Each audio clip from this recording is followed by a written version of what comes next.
আসসালামু আলাইকুম ওয়া রাহমাতুল্লাহি ওয়া বারাকাতুহু। সম্মানিত হুজ্জাজ ইকরাম, দেলোয়ার বাইতুল্লাহ হজ কাফেলার পক্ষ থেকে সালাম ও অভিনন্দন। আসসালামু আলাইকুম ওয়া রাহমাতুল্লাহ। সম্মানিত হুজ্জাজ ইকরাম, আমার ডান পাশে যেই পাহাড়টা দেখতেছেন, আসলে মূলত এখন পাহাড় নাই, পুরোটাই পাহাড় ছিল। এর নাম হচ্ছে জাবালে আমর। জাবালে আমর। আমার বাম পাশে যে গর্ত দেখতেছেন, এখানে তাহিয়াতুল কালবির কন্যা উম্মে জামিলাকে এখানে কবর দেওয়া হয়েছে। এ সম্পর্কে আপনারা ইতিহাসে অনেক শুনেছেন যে তাহিয়াতুল কালবি ইসলাম গ্রহণ করার পূর্বে, তখনও তিনি মুসলমান হন নাই, সেই সময়ে তিনি সুরিয়াতে সফরে যান। ওই সময় তার স্ত্রীর গর্ভে একটি সন্তান ছিল। জানে না যে সে ছেলে সন্তান হবে না মেয়ে সন্তান হবে, কিন্তু সেই সন্তানটা ডেলিভারি হওয়ার পূর্বে মুহূর্তেই তিনি সুরিয়ায় চলে যান তাহিয়াতুল কালবি ব্যবসার উদ্দেশ্যে। কাফেলার সাথে যখন সুরিয়ায় চলে যান, তার কিছুদিন পরেই তার স্ত্রী সন্তান প্রসব করে। সেই সন্তান প্রসব করার পূর্বে তিনি ওসিয়ত করে গিয়েছিলেন, যদি পুত্র সন্তান জন্মগ্রহণ করে তাহলে তাকে জীবিত রাখার জন্য, তার দেখভাল করার জন্য, লালন পালন করার জন্য। কিন্তু যদি কন্যা সন্তান জন্মগ্রহণ করে তাহলে বলেছিলেন যে এই কন্যা সন্তানকে সাথে সাথে তাকে কী করা, মেরে ফেলা দেওয়া। কিন্তু তাহিয়াতুল কালবির চেহারা এত সুন্দর চেহারা ছিল যে মক্কার মধ্যে যুবকদের মধ্যে সবচেয়ে উৎকৃষ্ট চেহারা তাহিয়াতুল কালবির ছিল। তারই ঔরসের কন্যা, যেহেতু চেহারাটা তাহিয়াতুল কালবির মতোই হয়েছিল, দায়ীরা যখন তাহিয়াতুল কালবির কন্যা যখন দুনিয়াতে আসে, তখন যারা দায়ী ছিলেন তারা তার চেহারা দেখে, চাঁদের মতো তার উজ্জ্বল চেহারা ছিল, তা দেখে সবারই অন্তরের মধ্যে মায়া লাগে। তার উম্মে জামিলাকে কেউ হত্যা করতে পারে না।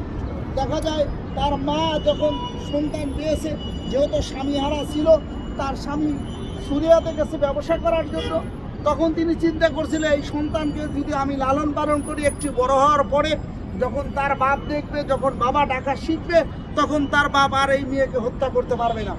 এক নয় দুই নয়, দীর্ঘ 5 বছর পরে যখন তাহিয়াতুল কালবি সুরিয়াত থেকে যখন মক্কায় আসলেন, প্রথমে বাড়ি আসার পরে বললেন যে তোমার কি হয়েছে, সন্তান ছেলে না মেয়ে? তখন বলতেছে পরে বলি, আগে তুমি একটু সুস্থ হও, আগে স্থির হও, তুমি একটু খাওয়া দাওয়া করো। তাহিয়াতুল কালবি বাড়িতে আসার পরে তখন বুঝতে পারলো যে তার ওই ছোট্ট বাচ্চা সন্তান এসে এসে বাবা বাবা বলে ডাকতেছিল। আরবি ভাষাতে বাবা বলা হয় আবু, আসলে আবু শব্দ, কিন্তু ছোট বাচ্চারা যখন বলে ইয়া বা আব, ইয়া বা এই ধরনের শব্দ তারা প্রয়োগ করে। তখন তাহিয়াতুল কালবি কোনো কিছু না খেয়ে তার কলিজা জ্বলতেছিল যে আমার স্ত্রী কেন আমার এই কন্যা সন্তানকে তা হত্যা করে নাই। এখন তো বড় হয়েছে, 5 বছর হয়েছে, বাবা ডাকা শিখছে। তখন তাহিয়াতুল কালবি কিছু না বলে স্ত্রীকে বলল যে আমার এই কন্যা সন্তানকে কী করো, সুন্দর পোশাক পরিয়ে দাও, আমি তার মামার বাড়িতে নিয়ে যাব। উম্মে জামিলার মা চিন্তা করছিল যে এই সন্তানকে যদি তার পাশে থাকে, সবসময় যদি পাশে থাকে, তার অন্তরের মধ্যে মায়া হবে, এই উম্মে জামিলাকে সে হত্যা করতে পারবে না। কিন্তু তাহিয়াতুল কালবির অন্তরের মধ্যে বিন্দু মাত্র মায়া হয় নাই, বিন্দু মাত্র তার মধ্যে দয়া অনুগ্রহ হয় নাই। তার ওই কন্যা সন্তানকে সঙ্গে সঙ্গে সুন্দর কাপড় পরা নিয়ে আসলো এইদিকে মক্কার দিকে, কিন্তু জানে না যে কোথায় নিয়ে যাচ্ছে। তখন ওই উম্মে জামিলা যখন এই যে পাশে দেখেন এক গর্ত, এটা ইতিহাস, কোনো কোরআন হাদিসের কথা না, কোনো পরিবর্তন হতে পারে, তবে আমরা যতটুকু জেনেছি ওই যে পাশে যে বড় একটা গর্ত দেখা যায়, এখানে উম্মে জামিলাকে নিয়ে এসে তার বাবা গর্ত খুঁড়তেছিল। তাহিয়াতুল কালবি যখন গর্ত খুঁড়তেছিল, তখন উম্মে জামিলা বারবার বলতেছে বাবা এখানে তুমি কেন গর্ত খোঁড়ো, এই গর্ত খোঁড়ার উদ্দেশ্য কি? তখন বলতেছে যে তোর জন্য গর্ত খুঁড়তেছি। আসলে উম্মে জামিলা ছোট বাচ্চা, জানতো না যে কেন এই কথাটা বলতেছে বাপ। যখন গর্ত 1 মাজা 1 কোমর পর্যন্ত যখন গর্ত করা হয়েছে, তখন বলতেছে উম্মে জামিলাকে তুমি এইদিকে নজর করো।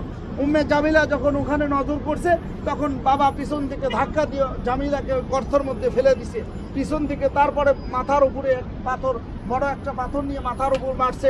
তখন উম্মে জামিলা চিৎকার করে বলতেছে বাবা আমি আর কোনোদিন তোমাকে বাবা বলবো না, তোমার বাড়িতেও যাবো না, আমি এখান থেকে চলে যাব, চিরতরে আমি বিদায় হয়ে যাব, কিন্তু তুমি আমাকে হত্যা করো না, তুমি আমাকে মেরে ফেলো না, আমার জীবন ভিক্ষা দাও। কিন্তু তাহিয়াতুল কালবির অন্তরের মধ্যে বিন্দু মাত্র মায়া হয় নাই, তার অন্তরের মধ্যে দয়া হয় নাই। তখন তাহিয়াতুল কালবি আর একটা পাথর যখন মারছে, তার বুকের উপর বুক ভিঙ্গে রক্ত, তীর ছুটে রক্ত বের হতে লাগছে। সে কান্না করছে, তারপরে তার অন্তরের মধ্যে বিন্দু মাত্র মায়া হয় নাই। একের পর এক পাথর চাপা দিয়ে দাহিয়াতুল কালবি তার শিশু কন্যা উম্মে জামিলাকে এখান থেকে জিন্দা কবর দিয়েছে। এরপরে দাহিয়াতুল কালবি যখন তার কন্যা সন্তানকে কবর দিয়ে যখন বাড়িতে যাচ্ছিল, আল্লাহ তাআলা তার অন্তরের মধ্যে একটু মায়া ঢেলে দেয়। তার ওই মায়া কন্যা সন্তানের চিৎকার যেন তার কানের মধ্যে আসতেছে, আওয়াজ ভেসে আসতেছে বারবার, যেন তার কানের মধ্যে ভেসে আসতেছে, বাবা তোমাকে আর জীবনে কোনোদিন বাবা বলে ডাকবো না, আর কোনোদিন তোমার বাড়িতে আশ্রয় নেবো না, তুমি আমাকে জীবন ভিক্ষা দাও। তার বিন্দু মাত্র দাহিয়াতুল কালবির অন্তরের মধ্যে মায়া হয় নাই। তারপরে যখন বাড়িতে চলে গেছে, তার রাত্রে ঘুম হয় নাই। তখন তার মনের ভিতর উদয় হয়েছে, আসলে আমি যে ধর্ম পালন করি আসলে যেটা নিষ্ঠুর ধর্ম, এই ধর্মের মধ্যে কোনো মানবতা নাই। আমি যাই মুহাম্মদ সাল্লাল্লাহু আলাইহি সাল্লামের কাছে। তখন আল্লাহর নবীর কাছে এসে দাহিয়াতুল কালবি ইসলাম কবুল করে। ইসলাম কবুল করার পূর্বে আল্লাহর নবীকে প্রশ্ন করলেন, ইয়া রাসূলুল্লাহ সাল্লাল্লাহু আলাইহি সাল্লাম, মানুষ যদি বড় বড় অপরাধ করে, সেই অপরাধগুলোকে ইসলাম কবুল করার পরে ক্ষমা হবে? আল্লাহর নবী বললেন, যদি পাহাড় সমতুল্য গুনাহ করে, আল্লাহ তাআলা যেহেতু কোরআনে বলেছেন লা তাকনাতু মির রাহমাতিল্লাহ, হে আমার বান্দারা তোমরা যদি পাহাড় পরিমাণ গুনাহ করো তা আমার রহমত হইতে নয় আসিও না। ইন্নাল্লাহা ইয়াগফিরু যুনুবা জামিআ ইন্নাহু আল গফুরুর রহিম। আমি রব্বুল আলামিন তোমাদেরকে জীবনের সব গুনাহ মাফ করে দেব। অর্থাৎ কোনো ব্যক্তি যদি তওবা করে ফিরে আসে, আল্লাহ রব্বুল আলামিন তার জীবনের সব গুনাহ মাফ করে দেয়। সম্মানিত হুজ্জাজে কিরাম, এই উম্মে জামিলার কান্না যখন দাহিয়াতুল কালবির অন্তরে বারবার কানে স্পর্শ করতেছিল, তখন তিনি চিন্তা করলো আমি মুসলমান হয়ে যাব। দাহিয়াতুল কালবি আল্লাহর নবীর কাছে এসে বললেন, ইয়া হাবিব, আমি যদি ইসলাম কবুল করি আল্লাহ মাফ করবেন? আল্লাহ নবী বলেন, অবশ্যই আল্লাহ তাআলা ক্ষমা করবেন। তিনি বলতেছিলেন না, দুনিয়ার সব মানুষকেও যদি ক্ষমা করে দেয় তাহলে হয়তোবা আমার জীবনের অপরাধ আল্লাহ কোনোদিন ক্ষমা করবে না। তখন আল্লাহ নবী বললেন, তুমি এমন কি করেছো জীবনে যেটা আল্লাহ তোমাকে ক্ষমা করবে না? তখন দাহিয়াতুল কালবি তার ইতিহাসগুলো বলতে থাকে যে আমার নিজের কন্যা সন্তান আমি নিজে হাতে তাকে জিন্দা কবর দিয়েছি। ওই সন্তানকে গর্ত খুঁড়ে যখন আমি গর্তের মধ্যে ফেলে দেই, তার বুকের উপর যখন পাথর চাপা দেয়, পাথর লাগার সঙ্গে সঙ্গে বুক ফেরে রক্ত তীর ছুটে রক্ত বের হতেছিল। আর মেয়ে চিৎকার করে বলতেছিল, বাবা আমাকে জীবন ভিক্ষা দাও, কোনোদিন তোমাকে বাবা বলে ডাকবো না।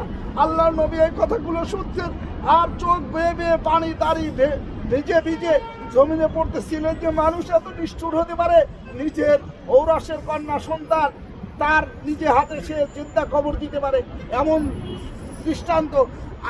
দাহিয়াতুল কালবি এর পর থেকে এমন অনুশোচনা করেছে, জীবনে সদা সর্বদা ইসলামের অনুগত্য করেছে। এমনকি শেষ জীবনে দেখা যায় যে জিবরাইল আলাইহিস সালাম যখন আল্লাহর নবীর কাছে ওহী নিয়ে আসতেন, তখন দাহিয়াতুল কালবির সূরতে আল্লাহর নবীর কাছে আসতেন।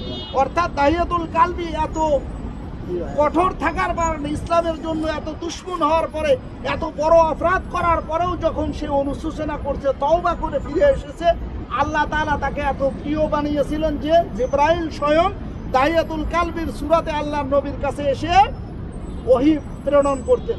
সম্মানিত হুজ্জাজে কিরাম, আমরা তো দাহিয়াতুল কালবির চেয়ে বড় গুনাহগার না, কি করেন? যদিও আমরা গুনাহগার, কিন্তু দাহিয়াতুল কালবির মতো এত কঠোর অন্তর আমাদের নাই। অতএব আমরা যদি এখনো তওবা করে ফিরে আসি, অবশ্যই আল্লাহ তাআলা আমাদের ক্ষমা করে দিবেন। এই জন্য আমরা এখান থেকে নসিহত গ্রহণ করি, আমরা এখান থেকে তওবা করে যাই। আল্লাহ তাআলা আমাদের সবারকে উমরা কবুল করেন এবং আমাদের সবাইকে যেন আল্লাহ তাআলা নিষ্পাপ বানিয়ে দেন। বলুন আমিন। ওয়া আখিরি দাওয়ানা আলহামদুলিল্লাহি রাব্বিল আলামিন।